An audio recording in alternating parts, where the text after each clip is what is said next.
Rajesh law centre में आप लोगों का स्वागत है। आज हम लोग चर्चा करेंगे संपत्ति अंतरण अधिनियम 1882 की धारा 35 पर, जिसको निर्वाचन का सिद्धांत कहते हैं। क्या कहते हैं? निर्वाचन का सिद्धांत, थ्योरी ऑफ इलेक्शन। काफ़ी कॉम्प्लिकेटेड सेक्शन है ये, समझ में बहुत कम आता है, लेकिन है बहुत आसान धारा, बहुत सिंपल है, कुछ भी इसमें नहीं है। हाँ, कठिन क्यों है? क्योंकि ये धारा खुद कई पैराओं में लिखा हुआ है और इसके दृष्टांत भी इसके नियम के रूप में काम करते हैं, इसीलिए ये कठिन हमको लगता है। ये नहीं समझ में आता है इसमें मूल धारा क्या है, दृष्टांत क्या है, ठीक है, एक्सप्लेनेशन क्या है, इसलिए कॉम्प्लिकेटेड है। जबकि है ऐसा कुछ नहीं। अभी आप इस वीडियो में देखिएगा मैं कितनी आसानी से निर्वाचन के सिद्धांत को आपको समझा दूंगा। ठीक है, बस सबसे पहले आप लोग चैनल पर नए हैं, सब्सक्राइब कर लीजिए, जिससे कोई भी वीडियो इस तरह से विधि पर डाली जाए तो आपको तुरंत प्राप्त हो जाए। वीडियो को लाइक शेयर कमेंट जरूर करते रहिए। यदि समझ में आए वीडियो तो, नहीं समझ में आता है तो मत करिए, लेकिन यदि समझ में आता है तो लाइक शेयर कमेंट जरूर करते रहिए। आइए हम लोग चर्चा करते हैं धारा 35 पे, निर्वाचन का सिद्धांत। सबसे पहले कुछ सामान्य नियम समझ लेते हैं टीपीए पे। अच्छा, मैंने टीपीए पे ओवरऑल पूरे संपत्ति अंतरण अधिनियम पर भी 2 वीडियो मैंने बनाया है। ठीक है, जो दो क्या वो कई पार्ट्सों में बटा हुआ है, 2-3 पार्ट्स में बटा हुआ है। वीडियो तो कई सारे बने हुए हैं इस पे, लेकिन एक पूरे संपत्ति अंतरण अधिनियम का निचोड़, संपूर्ण निचोड़ करके 3-4 वीडियो बनाए गए हैं। उस वीडियो को आप लोग जरूर देख लीजिएगा, जिससे आपके बहुत सारे कॉन्सेप्ट संपत्ति अंतरण अधिनियम पर क्लियर हो जाएंगे। ठीक, पूरा टीपीए क्या है ये आपको समझ में आ जाएगा। इतना ही नहीं, आपका सीपीसी, सीआरपीसी, आईपीसी, एविडेंस, संविदा अधिनियम, ठीक है, कई सारे विषयों पे पूरे एक्ट को ओवरऑल करके मैंने दिखाया है, तो आप प्लेलिस्ट में जा करके हर एक वीडियो को देख सकते हैं। ठीक है, वहां से उत्तराधिकार के नियम को भी मैंने समझाया है, कृषि जमीन के उत्तराधिकार का क्या नियम होता है। तो खैर आइए हम लोग इस पे चलते हैं। सबसे पहले कुछ सामान्य नियम। जब हम लोग संपत्ति अंतरण अधिनियम की धारा 7 पढ़ते हैं तो धारा 7 सक्षमता बताती है, कॉम्पिटेंसी बताती है, कॉम्पिटेंसी फॉर ट्रांसफरर। किसकी? संपत्ति अंतरण अधिनियम की धारा 7 संपत्ति का अंतरण करने वाले व्यक्ति के लिए सक्षमता का उल्लेख धारा 7 करती है कि वो कब कॉम्पिटेंट माना जाएगा संपत्ति को ट्रांसफर करने के लिए। धारा 7 कहती है पहली शर्त तो है कि वो वयस्क हो और जिस संपत्ति को ट्रांसफर कर रहा है उस संपत्ति को ट्रांसफर करने के लिए वो प्राधिकृत हो, यानी या तो संपत्ति का हकदार हो या जो व्यक्ति उसका हकदार है उसकी तरफ से वो प्राधिकृत हो। यानी इसका मतलब यह है कि कोई भी व्यक्ति किसी ऐसी संपत्ति का ट्रांसफर नहीं कर सकता है, चाहे वो मूवेबल हो या इमूवेबल, जिसका वो ओनर नहीं है, जिसका वो हकदार नहीं है या हकदार व्यक्ति की तरफ से प्राधिकृत नहीं है। तो या तो वो स्वयं स्वामी हो या स्वामी की तरफ से प्राधिकृत हो, तभी वो किसी संपत्ति का ट्रांसफर कर सकता है, अन्यथा नहीं कर सकता। जो प्राधिकृत किए जाते हैं उन्हीं को पावर ऑफ अटॉर्नी कहते हैं, मुख्तारनामा बनाया जाता है। ठीक, चलिए, तो और खुद वो कॉम्पिटेंट होना चाहिए, यानी वयस्क होना चाहिए। वयस्कता का क्या मतलब है यहाँ पे? यानी माइनर और मेजर हम किसे कहेंगे? ये आपका भारतीय संविदा अधिनियम से मान्य होगा, यानी भारतीय संविदा अधिनियम में जो नियम बताया गया है उसी के अनुसार हम किसी को वयस्क या अवयस्क मानेंगे, क्योंकि संपत्ति अंतरण अधिनियम की धारा 4 इस विषय पे कुछ भी उल्लेख नहीं करती है, बल्कि वो संविदा अधिनियम को जो है ट्रांसफर कर देती है कि जैसा संविदा अधिनियम में उल्लिखित है उसी तरह से यहाँ नियम लागू होगा। चलिए, मैं संपूर्ण निचोड़, यानी टीपीए का जो संपूर्ण निचोड़ है उसमें बताया भी है कि इस टीपीए की 2 बैसाखियाँ हैं।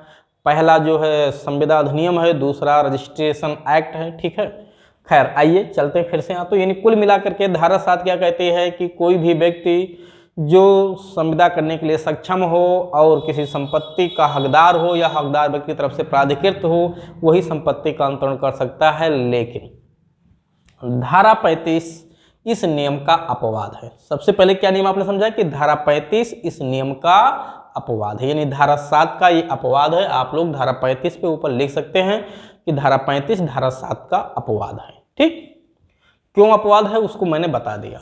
दूसरी बात, जो ये चैप्टर 2 का धारा है, ठीक है, यानी जो अध्याय 2 है उस अध्याय 2 की धारा है। अध्याय 2 आपका धारा 5 से लेकर के 53 का तक चलता है।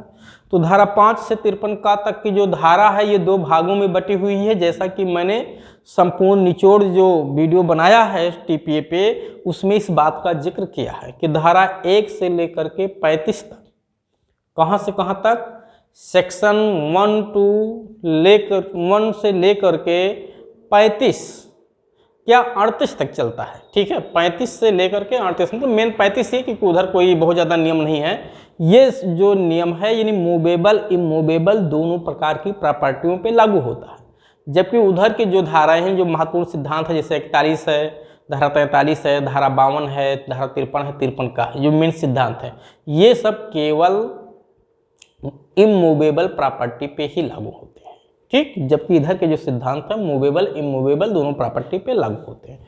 तो जो हम लोग धारा 35 को पढ़ने जा रहे हैं, ये किस प्रकार की संपत्ति पे नियम लागू होगा, चल अचल दोनों प्रकार की संपत्तियों पे लागू होगा। चलिए अब आते हैं हम लोग यहाँ पे देखते हैं, यहाँ पे 3 लोगों का होना जरूरी है। धारा 35 में कितने लोगों का होना जरूरी है, 3 लोगों का।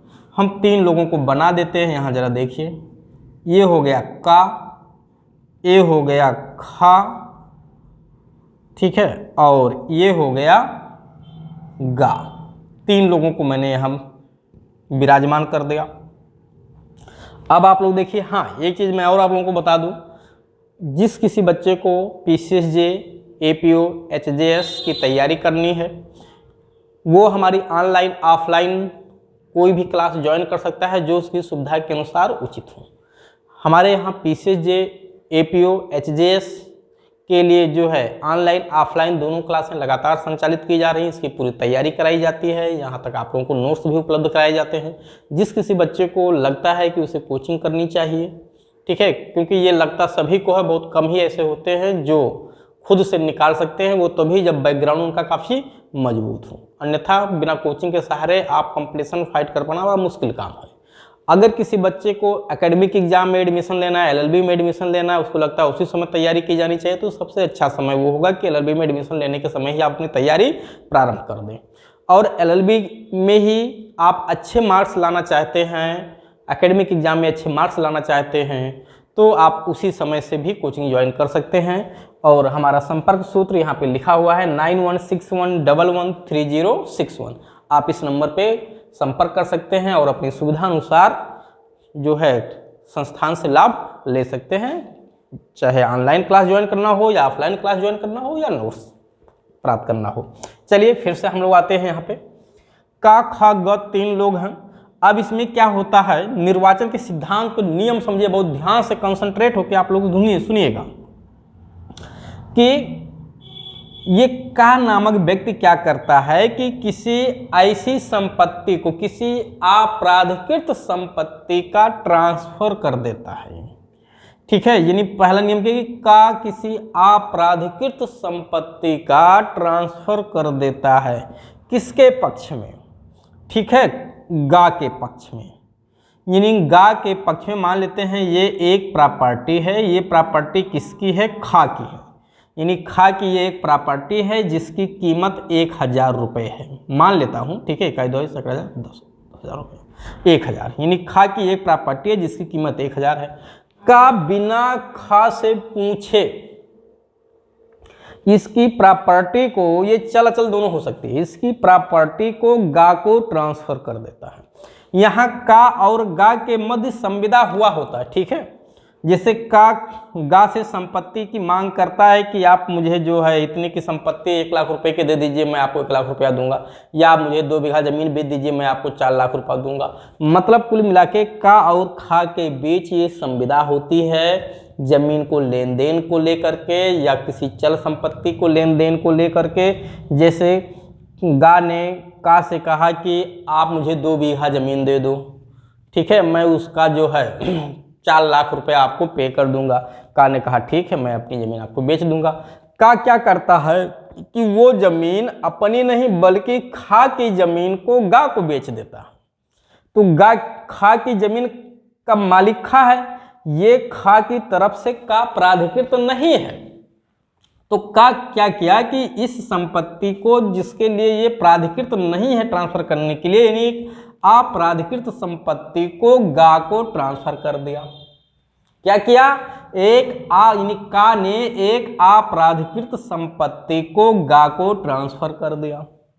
अब यहाँ का और गा के मध्य संविदा होती है, ध्यान रखिएगा, ठीक है, चाहे प्रतिफल पे या विदाउट प्रतिफल। जैसे का ने खुद ही कह दिया भाई तुम परेशान ना हो यार, तुम्हारी इस मदद हम करेंगे, तुमको 2 बीघा जमीन देंगे हम, ठीक है, तुम परेशान ना हो, 4 कुंटल गेहूं तुम्हारे यहाँ भेजवा देंगे। तो चाहे दान के रूप में दे रहा हो, चाहे उससे पैसा लेके दे रहा हो, इससे हमें मतलब नहीं है। कुल मिला के का और खा के मध्य संविदा होती है, ठीक है। का क्या करता है कि उसी संविदा को निभाने के लिए, अपने उसी प्रॉमिस को फुलफिल करने के लिए एक अपराधिकृत संपत्ति जिसका स्वामी खा है वो गा को ट्रांसफर कर देता है। ठीक, फिर समझिए, वो जो विलेख होता, मानते ये एक विलेख बनाएगा, इसी विलेख के माध्यम से, यानी जो बेच रहा होगा तो सेल डीड होगा ना, तो विलेख उसी विलेख में ही, यानी जिस विलेख के माध्यम से का एक अपराधिकृत संपत्ति को गा को ट्रांसफर करता है, उसी विलेख में का एक अपनी प्राधिकृत संपत्ति, ये का की अपनी खुद की संपत्ति है, इसका कीमत मान लेते हैं 1500 रुपया है। ठीक, का उसी संव्यवहार में, यानी उसी विलेख में एक अपनी प्राधिकृत संपत्ति, ठीक है, खा को ट्रांसफर कर देता है। इसका मतलब कि एक ही विलेख में, एक ही संव्यवहार में का 2 ट्रांसफर करता है। पहला ट्रांसफर अपराधिकृत संपत्ति का अंतरण, ठीक है, दूसरा ट्रांसफर प्राधिकृत संपत्ति का अंतरण। तो जो ये का पहला अपराधिकृत संपत्ति का ट्रांसफर करता है वो गा को करता है। किसकी संपत्ति थी? वो खा की थी। दूसरा उसी विलेख के माध्यम से, उसी संव्यवहार में का अपनी एक प्राधिकृत संपत्ति, या अपनी हो या किसी की भी हो, लेकिन प्राधिकृत है ट्रांसफर करने के लिए, का एक प्राधिकृत संपत्ति खा को ट्रांसफर कर देता है। समझ में आ गया? तो का ने 2 ट्रांसफर किया। पहला, का ने एक अपराधिकृत संपत्ति गा को ट्रांसफर किया। दूसरा, एक प्राधिकृत संपत्ति, एक प्राधिकृत संपत्ति उस संपत्ति के स्वामी को, तो इस संपत्ति का स्वामी कौन है? खा है। तो इस संपत्ति के स्वामी को, यानी प्राधिकृत संपत्ति इस संपत्ति के स्वामी को ट्रांसफर कर देता है। तो का ने 2 ट्रांसफर किया, एक अप्राधिकृत यानी अनऑथराइज ट्रांसफर और एक ऑथराइज ट्रांसफर। जो अनऑथराइज ट्रांसफर किया है, उस संपत्ति का जो स्वामी था उसी स्वामी को ऑथराइज संपत्ति ट्रांसफर कर दिया है, यानी खा को कर दिया है। क्लियर? फिर से आइए, तो यानी का ने पहला ट्रांसफर जो किया वो इस संपत्ति को किसको ट्रांसफर कर दिया? इसको कर दिया। ये जो ट्रांसफर था ये अपराधिकृत संपत्ति का ट्रांसफर था, इसका स्वामी कौन था? खा था। दूसरा ट्रांसफर जो इसने किया, ये संपत्ति चाहे इसकी रही हो किसी और की रही हो, लेकिन इसके लिए का प्राधिकृत था। ठीक, तो इस प्राधिकृत संपत्ति को इस संपत्ति के स्वामी को, यानी खा को ट्रांसफर कर दिया, यानी ये संपत्ति किसको आ गई? इसको ट्रांसफर आके आ गई। ये प्राधिकृत अंतरण है, ठीक है, और ये अपराधिकृत अंतरण है। ठीक है, अपराधिकृत अंतरण है। ठीक, यहां तक आप लोगों ने समझ लिया। आगे चलते हैं। अब जो इसने प्राधिकृत ट्रांसफर खा को किया है, ये इसके लाभ के लिए किया है, इसमें इसका फायदा ज़्यादा है। यानी इसकी जो संपत्ति ट्रांसफर कर दी गई बिना पूछे ही का ने कर दिया, इसके मूल्य से कम है, यानी जो इसको ट्रांसफर करके दिया गया वो ज़्यादा लाभदायक है उसकी अपनी संपत्ति की तुलना में। जैसा कि मैंने यहाँ दिखाया भी है कि इसकी संपत्ति का मूल्य 1000 रुपया था, जो इसे ट्रांसफर किया गया उसका मूल्य 1500 था। ठीक, क्लियर हो गया यहाँ तक? अब तो कोई कंफ्यूजन नहीं होगा। अगर कंफ्यूजन तो फिर वीडियो को रिवाइज करके देख लीजिएगा। आगे चलिए। अब ऐसी स्थिति में इसको, यानी खा को, क्योंकि इसकी एक संपत्ति ट्रांसफर की गई है जिसके लिए का प्राधिकृत नहीं था, ऐसी स्थिति में खा को ये राइट होता है, ऐसी स्थिति में खा को ये राइट होता है कि दो में से एक चुनाव करे, दो में से एक इलेक्शन करे, इसी को कहते हैं निर्वाचन का सिद्धांत। क्या इसके ऊपर दो अल्टरनेट विकल्प है, यानी ये चाहे तो जो इसकी आपराधिक संपत्ति ट्रांसफर की गई है उसको डिनाई कर दे, ठीक, उसको मना कर दे कि हमारी जो संपत्ति ट्रांसफर की गई हम उसे किसी को नहीं देंगे, हम उसे मान्यता नहीं देते हैं। या तो ये कह दे कि ठीक है, जो संपत्ति इसको प्राधिकृत ट्रांसफर किया गया है इसको चुनाव कर ले कि हम इसको स्वीकार करते हैं। तो अगर ये इस ट्रांसफर को प्राधिकृत अंतरण को स्वीकार करेगा तो इसको छोड़ना पड़ेगा कि नहीं अपना, बिल्कुल छोड़ना पड़ेगा, क्योंकि दोनों लाभ थोड़ा ना ले पाओगे, अपनी भी बची रहे और जो आ रहा है वो भी ना जाने पाए, ऐसा थोड़ा ना हो पाएगा। यानी आपको अपना वाला छोड़ना पड़ेगा अगर इसको आप स्वीकार करते हो प्राधिकृत अंतरण को, क्योंकि ये 1500 रुपये मिल रहा है, इसमें हजारे जा रहा है, 500 तब भी फायदा है। तो अगर आप इसको एक्सेप्ट करते हो तो इसको छोड़ना पड़ेगा, इसको नहीं छोड़ते हो तो इसको छोड़ना पड़ेगा, दोनों में से एक ही विकल्प आपको मिलेगा, ठीक। तो इसी को कहते हैं निर्वाचन का सिद्धांत, इसको दो विकल्प होता है। अभी खत्म नहीं हुआ, अभी और कहानी है, समझिए। अब ऐसी स्थिति में अगर ये इसको स्वीकार कर लेता है तो ये ट्रांसफर जो इसको किया गया है आपराधिकृत ट्रांसफर, ये प्राधिकृत हो जाएगा और अथराइज हो जाएगा, मान्यता मिल जाएगी इस ट्रांसफर को। अब अगर इसने स्वीकार कर लिया तो इसको ये संपत्ति कभी नहीं मिलेगी, ये वाली इसे मिल जाएगी, ठीक। अब आगे चलिए, अगर ये स्वीकार कर ले तो कहानी खत्म हो जाएगी, लेकिन अगर ये स्वीकार नहीं करता है, ठीक है, देखिए ये भी अंतर्ती है, ये भी अंतर्ती है, ये आपराधिकृत संपत्ति का अंतर्ती है, ये प्राधिकृत संपत्ति का अंतर्ती है, और ये दोनों दशा में क्या है, ट्रांसफरर है, इसका दोनों दशा में ट्रांसफरर है, ये इसको भी ट्रांसफर किया है, इसको भी ट्रांसफर किया, तो ये ट्रांसफरर है, और ये क्या है, ट्रांसफरी है, ये भी ट्रांसफरी है, ठीक। यानी ये अंतरक है, ये दोनों अंतर्ती हैं। अगर ये अपने इस संपत्ति को जो ट्रांसफर किया गया है उसको स्वीकार नहीं करता है, यानी इस अंतरण को मान्यता नहीं देता है, तो इसी को कहते हैं हठी अंतर्ती।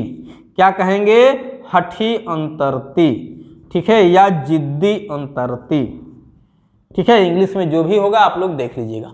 हठी अंतर्ती कहते हैं या उसे हम जिद्दी अंतर्ती कहते हैं, मतलब वो अपनी जिद पे आ गया, नहीं हम अपनी संपत्ति नहीं जाने देंगे, ठीक है, उसने भले हमें 1500 का दिया, हमें वो नहीं चाहिए, लेकिन मेरी नहीं जाएगी क्योंकि मेरे परमिशन के बिना उसने ट्रांसफर किया। तो जिद कर दिया तो जिद करो, तो जिद कर दिया तो जिद्दी अंतर्ती हो जाएगा। और ये जब जिद कर देगा, यानी जिसको हठी अंतर्ती कहते हैं, तब इसको कुछ नहीं मिलेगा गा को, क्योंकि जब ये खा इसको मान्यता देगा, प्राधिकृत अंतरण को स्वीकार करेगा, तभी ये इसके पक्ष में प्रभावी होगा। अगर गा इसको स्वीकार, अगर खा इसको मान्यता नहीं देता तो गा के पक्ष में जो आपराधिकृत अंतरण का ने किया था खा की संपत्ति को, वो गा को नहीं मिलेगा, और जब गा को नहीं मिलेगा तब ये निराश हो जाएगा, उदास हो जाएगा, तब इसे कहेंगे निराश अंतर्ती। क्या कहेंगे, निराश अंतर्ती कहेंगे, ठीक है, निराश अंतर्ती या उदास अंतर्ती, जो भी नाम रख लीजिए यहाँ पे, इसके और भी पर्यायवाची हो सकते हैं, ठीक। तो ये कौन हो गया, निराश अंतर्ती, ये हो गया हठी अंतर्ती। कब, जब इसने जिद कर दिया कि नहीं हम इसको स्वीकार नहीं करेंगे और अपना जाने नहीं देंगे। क्लियर हो गया यहाँ तक।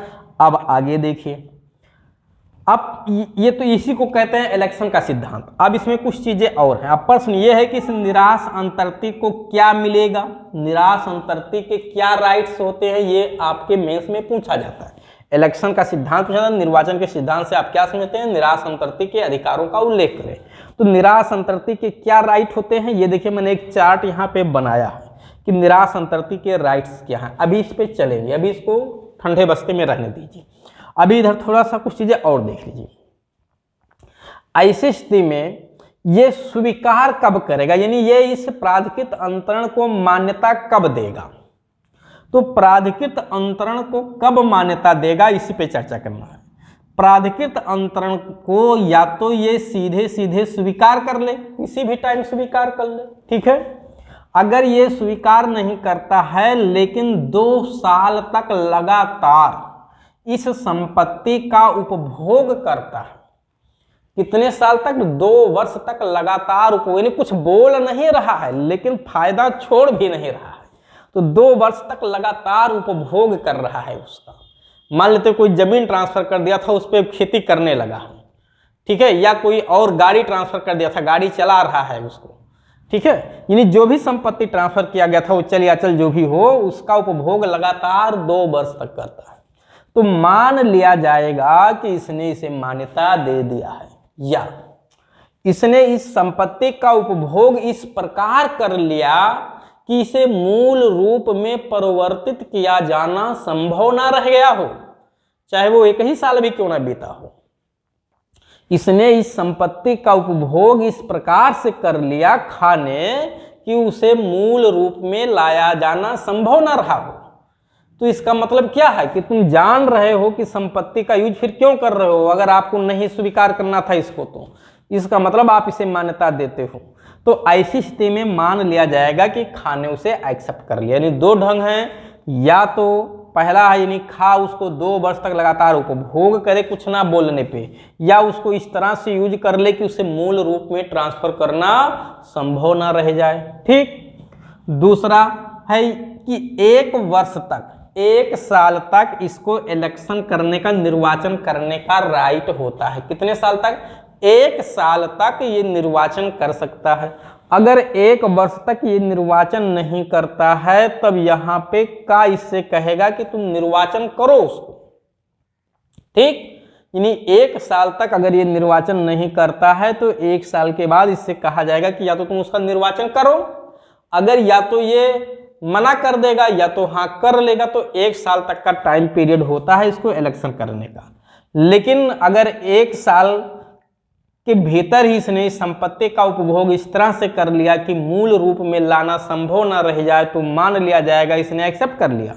या लगातार 2 वर्षों तक बिना इलेक्शन किए, बिना निर्वाचन किए लगातार 2 साल तक उसको यूज करता रहा तो मान लिया जाएगा कि इसने इसे मान्यता दे दिया। तो 1 साल के भीतर निर्वाचन करना होता है, ठीक है, यानी 1 साल पे, और यहाँ 2 वर्ष तक उसका अगर यूज लगातार करता रहे तो मान लेगा उसने इलेक्शन कर लिया है। तो 1 साल और 2 वर्ष ये 2 टाइम पीरियड हैं, याद रखिएगा। ये क्वेश्चन पूछा जाता है प्री में कि कितने वर्षों तक लगातार यूज करता रहे तो मान लिया जाएगा उसने इलेक्शन कर लिया है, निर्वाचन कर लिया है, तो 2 वर्ष तक। या दूसरा ऑप्शन क्या, लगा इस तरह से यूज कर ले कि उसे मूल रूप में संपरिवर्तित करना संभव न रह गया। और दूसरा क्या कि इलेक्शन करने का टाइम पीरियड क्या होता है, तो 1 साल, याद रखिएगा। ठीक, अब अगर ये स्वीकार नहीं करेगा, जरा समझिएगा, अगर ये एक्सेप्ट नहीं करता, यानी सीधे डिनाई कर दिया कि मुझे इसे नहीं चाहिए, मेरी संपत्ति मेरे पास रहनी चाहिए, तो ऐसी स्थिति में होगा क्या? भारतीय विधि आंगल विधि में थोड़ा सा डिफरेंस है। अंतर यही, भारतीय विधि में क्या है कि ये संपत्ति जो का ने प्राधिकृत अंतरण किया था इसको, यहाँ से ये संपत्ति यहाँ आ गई थी, ये वापस फिर यहीं पे आ जाएगी का के पास, और जो खा की अपराधिकृत संपत्ति का ने गा को ट्रांसफर कर दिया था वो यहाँ गा के पास से फिर वापस खा के पास चला आएगा। यानी जो संपत्ति जहाँ थी वहाँ पुनः पहुँच जाएगी, ये भारतीय विधि में। लेकिन आंगल विधि में इसका उल्टा है।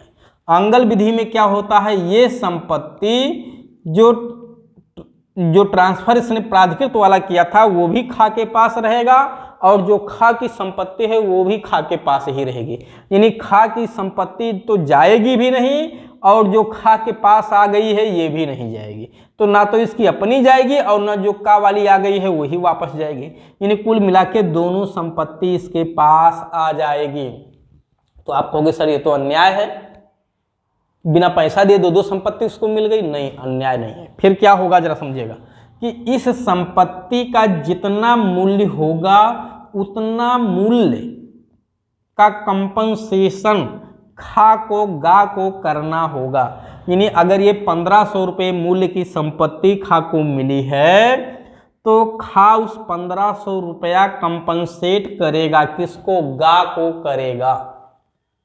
बात समझ में आ गया। इसी को क्या कहते हैं, वो इसी को क्या खा क्या करेगा कि उस संपत्ति प्राधिकृत संपत्ति के मूल्य के बराबर की रकम खा को क्या करेगा, खा को उस संपत्ति के मूल्य के बराबर की रकम जो है गा को ट्रांसफर कर देगा। ठीक है, इसी ट्रांसफर को क्या कहा जाता है, इस ट्रांसफर को आंगल विधि में एक नाम दिया गया है।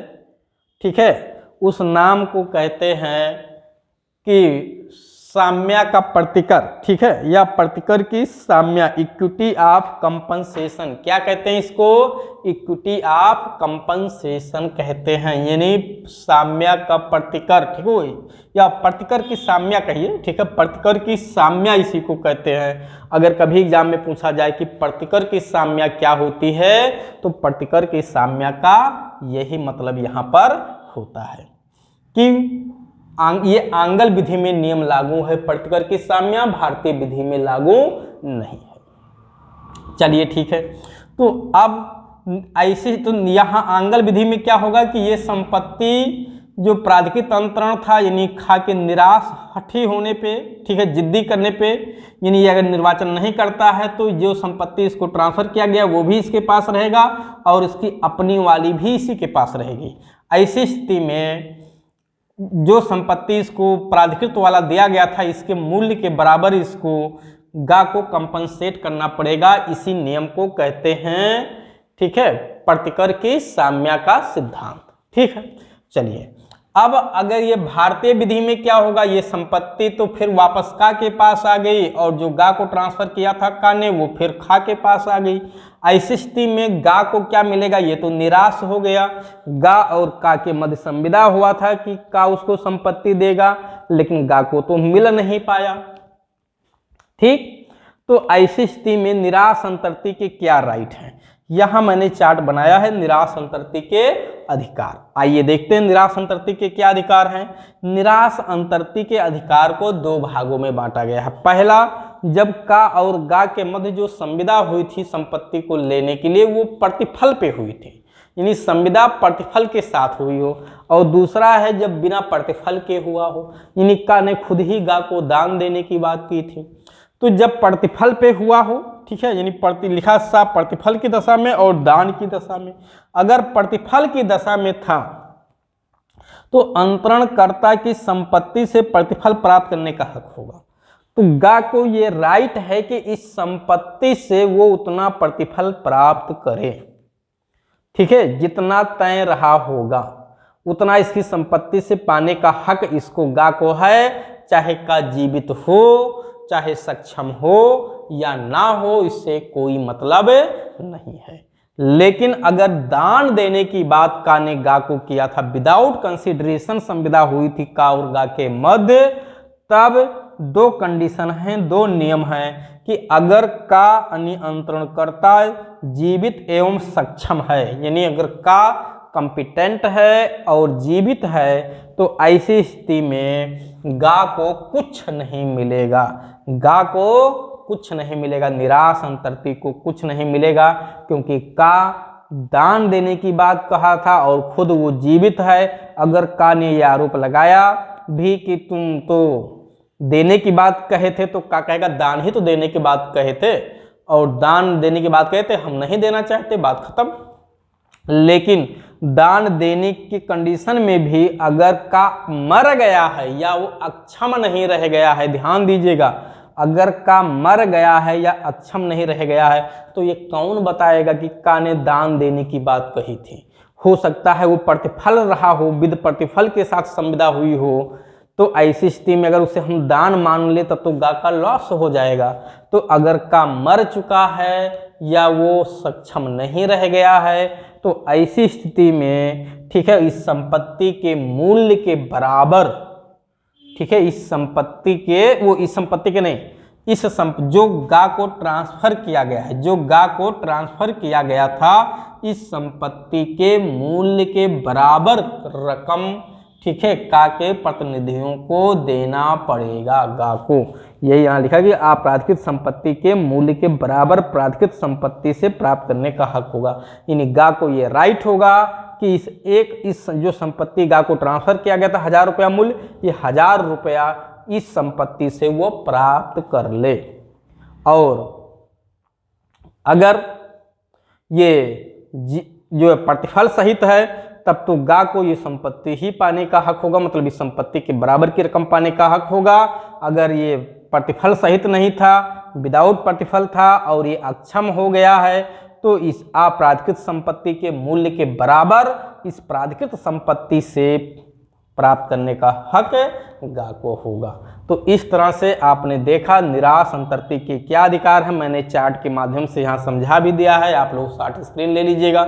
हाँ, लाइट चली गई है, ठीक है, तो भी खैर समझाने में कोई दिक्कत नहीं आई होगी, आप लोगों को समझ में आ गया होगा, भले थोड़ा सा कम दिख रहा होगा, धुंधला दिख रहा होगा, ठीक है। तो इस तरह से निर्वाचन के सिद्धांत को मैंने आप लोगों को अच्छे से समझा दिया।